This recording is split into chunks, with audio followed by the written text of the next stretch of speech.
ตำมะแตงต้มข้าวปุ้นก็ต้มข้านเฮ็ดนั่นเฮ็ดนี่ต้มข้าวปุ้นเปื่อยโอ้ยเปื่อยกันไปอันนี้ปลาร้าต้มเองนะจ๊ะอันนะกินแล้วก็นอน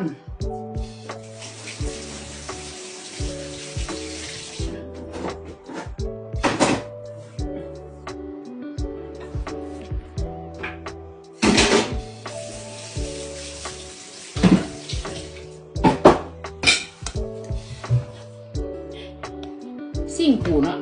กระโสดตัวเนาะ